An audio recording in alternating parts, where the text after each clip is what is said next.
संदीप सिंह जो है 2018 के अंदर एक माइनर यौन शोषण के मामले में, एक विशेष एक्सक्लूसिव बता रहा हूँ, पूरी मीडिया में कहीं नहीं रिपोर्ट है, अप्रैल 2018 के अंदर एक माइनर यौन शोषण के मामले में मॉरिशस के अंदर पुलिस ने डिटेन किए थे संदीप सिंह। उसकी जी न्यूज़ की वेबसाइट पे ये रिपोर्ट पड़ी हुई है और भी कई न्यूज़ चैनल्स पे जाके देखिए आप। बताइए किसने उसका रिकॉर्ड खंगाला? ये क्या इन्वेस्टिगेशन कर रहे हैं भारत के चैनल? जो सीबीआई लेके आ रही है कुछ चैटों को, उनको ही दिखा रहे हैं, अपनी इन्वेस्टिगेशन कर रहे हैं लोगों की। बताइए आप। दिशा सालियान जो इसकी पूर्व मैनेजर थी, उसकी 8 जून को हत्या हुई है। दिशा सालियान का पोस्टमार्टम कूपर हॉस्पिटल में, सुशांत सिंह राजपूत का पोस्टमार्टम कूपर हॉस्पिटल में, दिव्या भारती का पोस्टमार्टम कूपर हॉस्पिटल में, जिया खान का पोस्टमार्टम कूपर हॉस्पिटल में, समीर शर्मा की अभी डेथ हुई है उसका कूपर हॉस्पिटल में, कुशाल पंजाबी कूपर हॉस्पिटल में। अरे सबके पोस्टमार्टम कूपर हॉस्पिटल में हो रहे मेरे भाई। और आपको एक बात बता दूं जितेंद्र बाबू, इनका क्रिमिनल माइंड है, इनके मेंटरों का। उसका एग्जाम्पल दे दूँ आपको क्रिमिनल माइंड का, कि जो दिशा सालियान की मौत हुई है ये हुई है दिव्या भारती के अंदाज में। दिव्या भारती को 5 अप्रैल 1993 को जुहू के तुलसी अपार्टमेंट के 5वें फ्लोर से गिरा के मारा गया, या वो मरी ये अभी रहस्य में रहा। लेकिन ये सेम मामला जो था ये बाजीगर फिल्म के अंदर दिखाया गया। शाहरुख खान ने शिल्पा शेट्टी को गिरा करके मारा बाजीगर फिल्म में।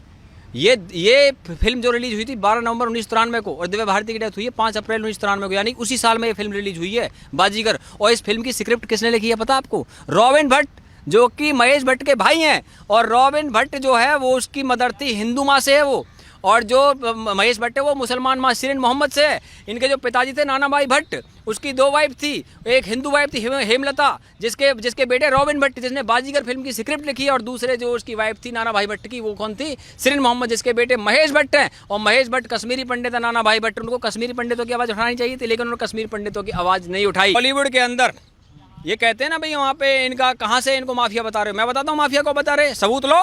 महेश भट्ट का बेटा राहुल भट्ट 26/11 के हमलों में उसका नाम आया था। किसने लिया था नाम? डेविड कोलमैन हेडली, जो कि मुंबई हमलों का मुख्य आरोपी था। उसने रेकी करवाई थी डेविड कोलमैन हेडली से मुंबई के अंदर। चलो उसमें ना जाते हुए हम आपको और आगे की बात बताते हैं। 1990 से लेकर के 2020 तक जितनी भी हत्याएं बॉलीवुड के अंदर हुई है, किसी में सजा नहीं हुई आज तक। जिया खान का मामला, जिया खान की जो 3 जून 2013 को जो हुआ, उसके अंदर मुख्य आरोपी राहुल सूरज पंचोली का कुछ हो गया। दिव्या भारती मुख्य आरोपी साजिद नाडियाडवाला पे आरोप लगता है उसका कुछ हुआ, 1998 में उसकी फाइल बंद कर दी गई। और मुझे आप बताइए गुलशन कुमार हत्याकांड, जिसका आरोप नदीम श्रवण जो संगीतकार है उसके नदीम पे जो यूके के अंदर रहता, बताइए वो यूके से यहाँ आ गया क्या? नहीं आया ना। लेकिन आए कौन हैं? ये जो लोग सोचते हैं मुंबई में बैठ करके हमारा कोई कुछ नहीं करेगा। अरे भैया, अबू सलेम और मोनिका बेदी को पुर्तगाल से भारत लेके आ गए, और क्रिश्चियन मिशेल को दुबई से भारत लेकर के आ गए, एक्सट्रेडेट किया था। उसके अंदर Christian Michel Agusta Westland deal का मुख्य आरोपी था। और अगस्टा वेस्टलैंड डील वो डील है जिसके अंदर कोर्ट के ऑर्डर में लिखा है कि सिग्नोरा गांधी यानी कि Shrimati Gandhi, Sonia Gandhi is the main accused. Subramanian Swamy ने भारत की पार्लियामेंट में खड़े होकर के बोला था कि Sonia Gandhi is the main accused in Agusta Westland deal. और उसी अगस्टा वेस्टलैंड डील के कोर्ट के ऑर्डर में भारत के 4 पत्रकारों के नाम थे, इटली के मिलान कोर्ट में थे। और वही पत्रकार अब कहाँ पे हो दुनिया के अंदर? मुझे बताइए। जो फ्रेंडली मीडिया जैसे बोलते हैं, उन घोटाले में नाम है, उसकी फाइल खुलनी चाहिए। और आज आपको बता दूं, एक विशेष बात बताना चाहता हूँ। वोरा कमेटी का नाम सुना आपने? 1993 के जो बम ब्लास्ट हुए थे उसके बाद में वोरा कमेटी बनी थी। उस वोरा कमेटी ने जो पॉलिटिक्स का अंडरवर्ल्ड के साथ घालमेल है बॉलीवुड वालों का, उसके लिए उन नामों की लिस्ट तय करी थी।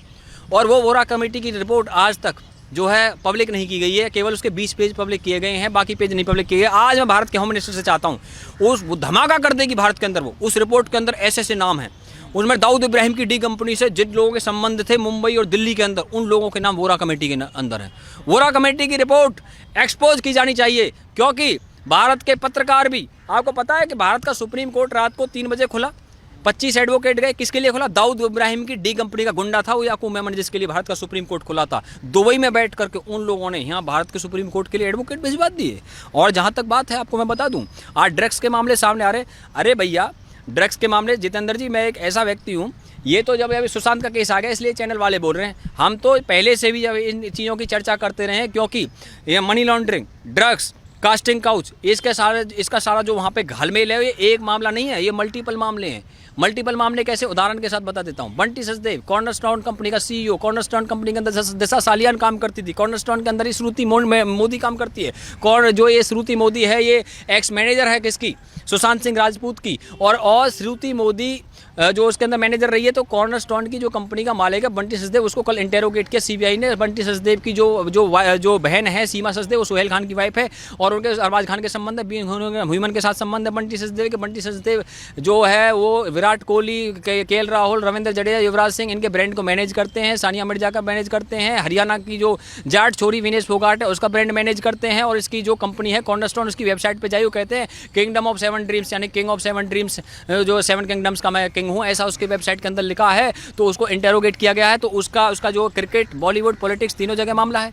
और आज जो ड्रग्स के बड़े बड़े पेडलर निकल रहे हैं, मैं आपसे पूछना चाहता हूं, जो वर्ल्ड के अंदर ड्रग्स का सारा कारोबार चलता है, आज से थोड़ी चलता है, ये तो बहुत लंबे समय से चलता है। लेकिन आज जो भारत सरकार की जो एजेंसी है, जिसका नाम है नारकोटिक्स कंट्रोल ब्यूरो, तो नारकोटिक्स कंट्रोल ब्यूरो जो वहाँ पे गई हुई है, होम मिनिस्ट्री को रिपोर्ट करती है, सीबीआई पीएमओ को रिपोर्ट करती है, ईडी फाइनेंस मिनिस्ट्री को रिपोर्ट करती है। आज भारत सरकार का पूरा तंत्र आज वहाँ पे इन सब चीज़ों को निकालने में लगा हुआ है। और जितेंद्र जी, आपको एक बात और बता दूं, मैं अगर मैं आज चर्चा कर ही रहा हूं, तो देखिए, इसमें 6 मार्च 2017 को करण जौहर ने लंदन स्कूल ऑफ इकोनॉमिक्स के अंदर बोला था कि कंगना रनावत को बॉलीवुड से आउट करो, she is playing women card and victim card. Exact quote कर रहा हूं उसके वर्ड को। अब आप मुझे बताइए, करण जौहर कौन है कंगना रनावत को बॉलीवुड से निकालने वाले?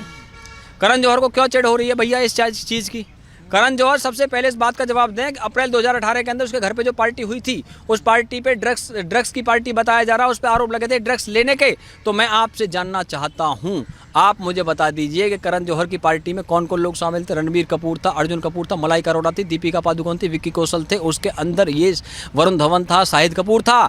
इस पार्टी के बाद में एफआईआर करवाई थी मनिंदरजीत सिंह सिरसा ने, जो कि है दिल्ली के अंदर एक बीजेपी के एमएलए हैं। आप मुझे बताइए कि जब ये पार्टी सामने आ गई, तो उसके बाद में मुंबई पुलिस ने उन पर कार्रवाई क्यों नहीं की? और मुंबई पुलिस के जो कमिश्नर साहब हैं, वो तो बहुत अच्छे रहे पूरे जीवन में, वो बल्लभगढ़ से आ गए, फरीदाबाद में उनका गाँव पड़ता है। और ये सारा जो खेल है भैया, मैं तो आपसे एक ही बात कहूँगा जितेंद्र जी, जो सबसे बड़ी जो चीज़ है वो ये है कि ये सब सीबीआई के घेरे में और इनका फ्यूचर अंधेरे में है। और जहाँ तक मैं आपको एक बात और बता दूं, गम की अंधेरी रात में दिल को ना बेकरार कर, और सुबह ज़रूर आएगी, सुबह का इंतज़ार कर। क्योंकि एक जो ताकत है, दिव्य ताकत, जो इन सब की जांच करा रही है। इसीलिए क्या कहते हैं कि जुल्म इंसान का जब हद से गुजर जाता है, वो किसी और ही सूरत में पास आता है। ना जाने किस रूप में वो हमसे मिला है यारो, जिसका कोई नहीं, उसका तो खुदा है यारो। बहुत से लोग कह रहे हैं कार्रवाई कब तक चलेगी, कब तक होगी। हम तो क्या है, वो फरिश्तों को आजमाता है, मिटाकर बनाता है, बनाकर फिर मिटाता है। आदमी टूट कर 100 बार जुड़ा है यारो, और जिसका कोई नहीं, उसका तो खुदा है यारो। और मेरे भाई, इसमें जो है, क्योंकि दिव्य प्रेरणा काम कर रही है, इस सिया से कभी हमने किनारा ना किया, मगर तेरी रहमत ने गवारा ना किया। और आपको बता दूं जितेंद्र जी एक बात, देखिए सबसे बड़ी चीज़ क्या है कि ये रिया चक्रवर्ती, ये संदीप सिंह और ये जो सारे लोग हैं, आपको पता संदीप सिंह जो है 2018 के अंदर एक माइनर यौन शोषण के मामले में, एक विशेष एक्सक्लूसिव बता रहा हूँ, पूरी मीडिया में कहीं नहीं रिपोर्ट है, अप्रैल 2018 के अंदर एक माइनर यौन शोषण के मामले में मॉरिशस के अंदर पुलिस ने डिटेन किए थे संदीप सिंह। उसकी जी न्यूज़ की वेबसाइट पे ये रिपोर्ट पड़ी हुई है, और भी कई न्यूज़ चैनल्स पे जाके देखिए आप। बताइए किसने उसका रिकॉर्ड खंगाला है? ये क्या इन्वेस्टिगेशन कर रहे हैं भारत के चैनल? जो सीबीआई लेके आ रही है कुछ चैटों को, उनको ही दिखा रहे हैं, अपनी इन्वेस्टिगेशन कर रहे हैं लोगों की। बताइए आप, हम ले लेकर के आ रहे हैं इन सब चीज़ों को। और दूसरी बात ये है कि जो इन लोगों ने आज ये केस आया है, तो क्या ये इस केस से पहले ये ड्रग्स के खेल नहीं चलते थे वहाँ पे? तो आज तक किसी चैनल ने क्यों नहीं दिखाया उनको? अब जब कोई केस हो जाता तभी दिखाएंगे ये। ना तूने सिग्नल देखा, ना मैंने सिग्नल देखा, एक्सीडेंट हो गया। जब कोई एक्सीडेंट होगा तभी बात होगी उस चीज़ की, कोई उसके बगैर भी बात हो जाएगी। अरे भैया जितेंद्र जी, ये जो सारे गेम चल रहे हैं ना वहाँ पे, देखो अंडरवर्ल्ड का बहुत बड़ा नेटवर्क बॉम्बे में काम करता है, और ये सारा जो नेटवर्क है अंडरवर्ल्ड का, वहाँ पे ये 1990 के समय में बहुत जोर था वहाँ पे, शिवसेना ने उसको कम किया था। और अंडरवर्ल्ड का जो नेटवर्क है वो दुबई से और कराची से संचालित है। इसको डी के गैंग बोलते हैं, दुबई कराची गैंग। और आपको मैं और बात बता दूँ, एक बेंगलोर के अंदर नारकोटिक्स कंट्रोल ब्यूरो जो कि जांच करती है ड्रग्स के मामलों की, उसने वहाँ पे डी अनिका नाम की एक छोटी सी एक्ट्रेस को निकाला। आप कहोगे इसका नाम क्यों ले रहे हो? उसका कारण बता देता हूँ। उसकी चैट में साउथ के top 10 superstar, top 10 star, top 10 south के, उसमें ड्रग चैट में नाम है उनके। इसका मतलब साउथ की भी पूरी इंडस्ट्री ड्रग्स में डूबी हुई है। बताइए आप मुझे।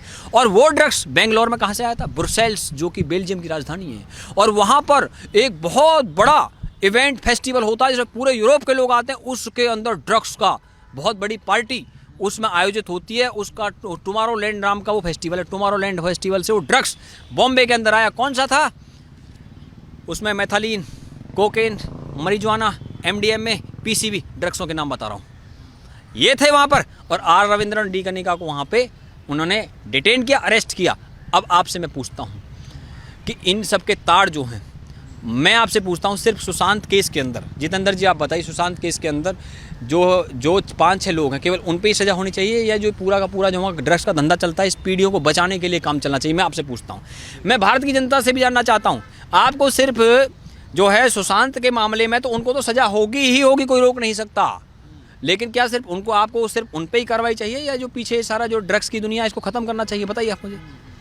अरे भैया मेरे का हिंदुस्तान में कहावत है ज़मीनी स्तर की कि उंगली पकड़ते हैं ना जो लोग, वो पूरा हाथ भी पकड़ लेते हैं। तो उंगली पकड़ के हाथ पकड़ने का खेल चल रहा है। और इस सारे खेल के अंदर इतनी सारी मछलियां हैं, बड़ी मछलियों को पकड़िए आप। हिंदुस्तान में कहावत है चोर को मत पकड़ो, चोर की माँ को पकड़ो।